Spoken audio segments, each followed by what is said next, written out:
This is Gary, the vegan carburetor, and today I'm going to be reviewing the new diet called the sugar diet.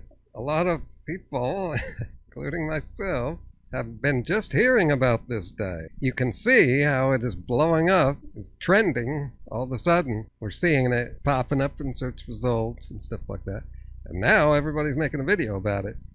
Isn't that interesting?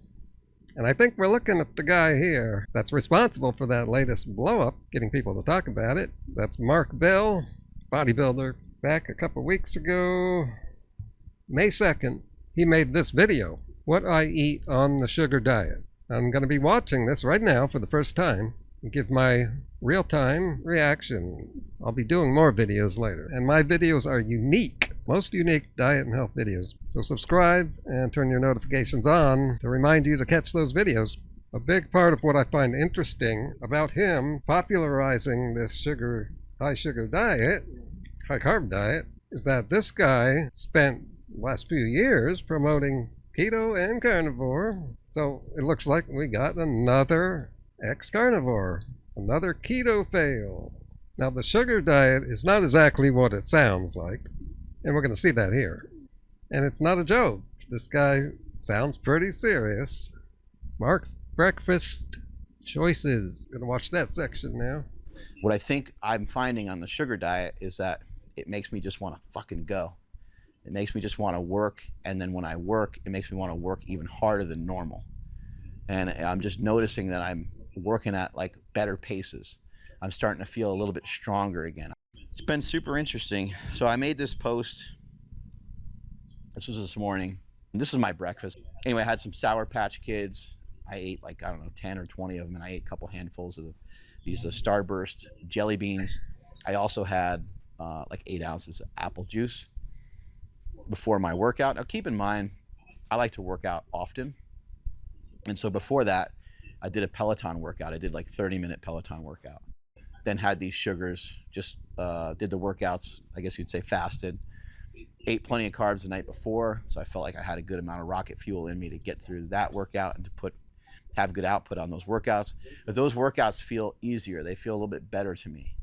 So I also want to make it clear that when I was doing keto, carnivore, low carb type stuff, that I never felt bad, but I didn't really realize, this almost reminds me of when I started to mess around with electrolytes. I started to take some electrolytes like during or in the middle of a workout when I was doing those styles of diets. I just was I had so much more oomph to me in the middle of the workout. Now it feels like I have even more to give. And so I was not feeling shitty or crappy doing those other diets. But when I was in the middle of a workout, I kind of felt like, I want to go home. I kind of felt like I didn't have as much. I'm not eating this every morning. This is not like my staple breakfast. I just happened to do it over the last 2 days because it ended up being pretty convenient. I think despite what people have been saying, I think that refined sugar, it's like hard to say it flat out, but I think refined sugar might be totally fine. And sugar in general might just be totally fine in all forms. There are things to think about. I mean, junk food is junk food. These things have citric acid in them. And that along with sugar is like, not great for your teeth. So there's some health concerns around some of these things, but in terms of plaque, in terms of libido, in terms of like all these different things that we're looking at for markers of health or diabetes, these things are not going to hurt those things. It might That's right. have a particular impact on some people that maybe are already compromised. I'll just give you a list of some of the foods that I've been eating, but I'm not having any protein and I'm not having any fat during the day.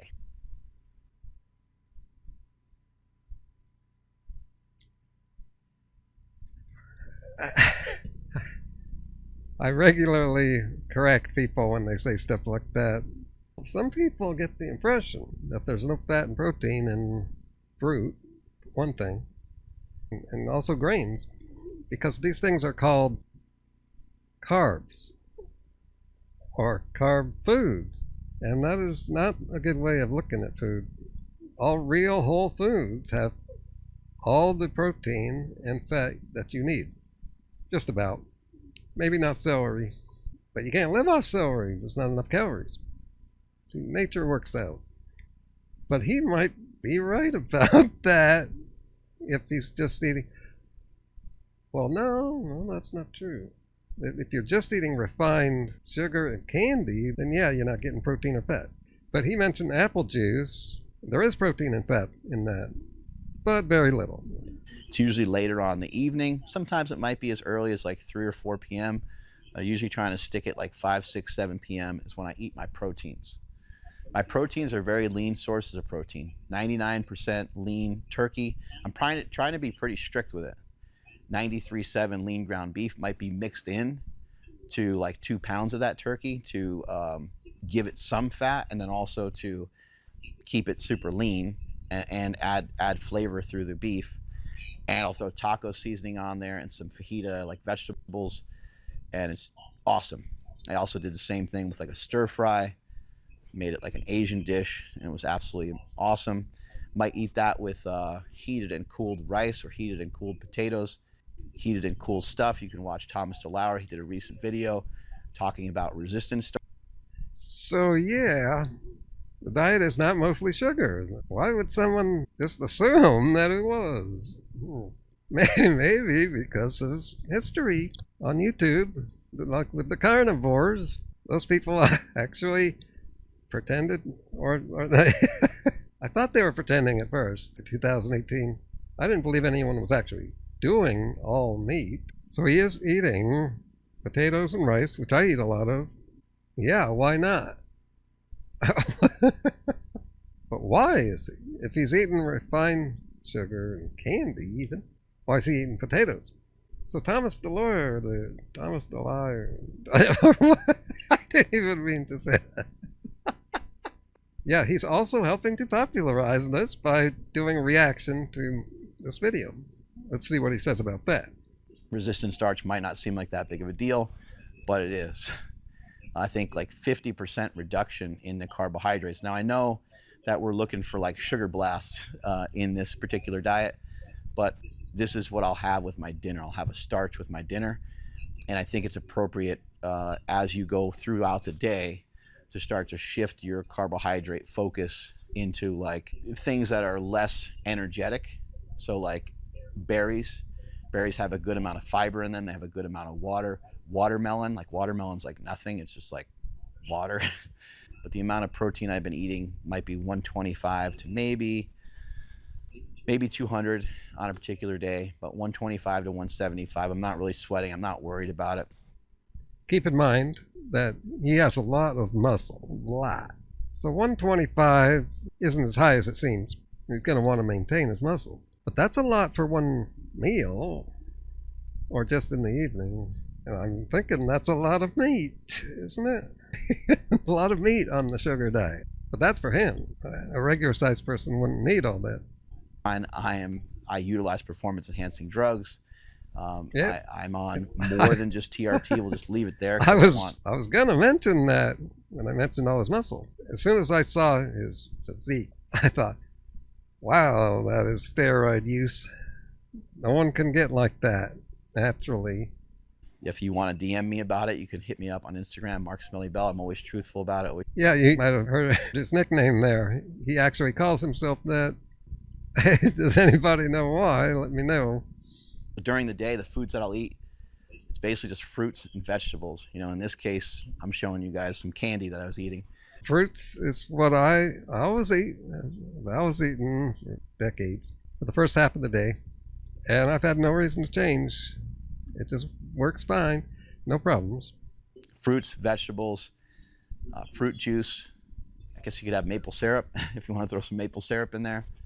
Even regular juice, I never really thought about it this way, but Cole pointed this out. He's like, you got to hammer a ton of juice, a ton of apple juice or orange juice to like make it to where it's going to be like detrimental to you in terms of your weight loss. And he was even saying like, I think you'd have to drink like a gallon or maybe even more. I don't think so. And I don't think we should be listening to that guy. There's now this new belief that if you can talk louder than the experts, than dietitians and scientists, then you should be believed more than them. You shouldn't even drink a gallon of water. That's just way too much. Even a half gallon is going to be just too much liquid food to be drinking all at once. I was just skimming to the end of the video here, and I found this notable bit of information. Blueberries, blackberries. So a lot of berries. I'll also eat, I don't know, 1, 2, or 3 bananas in a day, depending on the day. I'll eat quite a bit of oranges, apples, just a lot of fruit. I've been eating a lot of dates. There's some people, as you dive into this rabbit hole. Basically just has described my diet. The main foods I eat, plus the rice and potatoes. I also eat oats. I'm going to be making more videos on this diet, and I want your input about how I should proceed with those videos. Post your comments below. Should I wear this same hat, the Lion King hat, or my other hat that my old fans will know? The "This shit is bananas" hat. Let me know. Lion King or "This shit is bananas"?